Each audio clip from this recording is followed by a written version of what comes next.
নতুন টপিক মুদ্রাস্ফীতি বা ইনফ্লেশন এই নিয়ে আলোচনা করব। এই মুদ্রাস্ফীতি হলো পণ্য ও পরিষেবার সাধারণ দামের বৃদ্ধি। এবার এই মুদ্রাস্ফীতি কেন হয়, এর কারণগুলি হলো, ফার্স্ট হচ্ছে উৎপাদনের ব্যয় বৃদ্ধি, নেক্সট হচ্ছে কর বৃদ্ধি, নেক্সট হচ্ছে অর্থের যোগান বৃদ্ধি, আর লাস্ট হচ্ছে অতিরিক্ত পরিমাণে টাকা ছাপানো।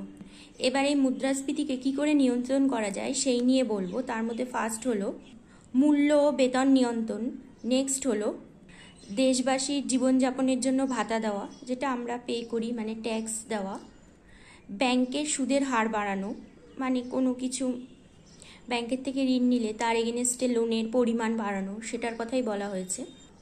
এছাড়াও পাইকারি মূল্যসূচক, এটার মাধ্যমে এই পাইকারি মূল্যসূচকটা পাইকারি বাজারে পণ্যের দামের পরিবর্তন নির্ধারণ করে। এটি বাণিজ্য ও শিল্প মন্ত্রণালয়ের দ্বারা গণনা করা হয়। এবার হচ্ছে ভোক্তা মূল্যসূচক। এই সূচকটি হচ্ছে ভোক্তার পণ্য এবং পরিষেবা দানের পরিবর্তনের পরিমাপ করে। এই ছিল মুদ্রাস্ফীতি নিয়ে সংক্ষিপ্ত আলোচনা। ভিডিওটা যদি তোমাদের ভালো লেগে থাকে অবশ্যই লাইক অ্যান্ড সাবস্ক্রাইব করতে ভুলো না।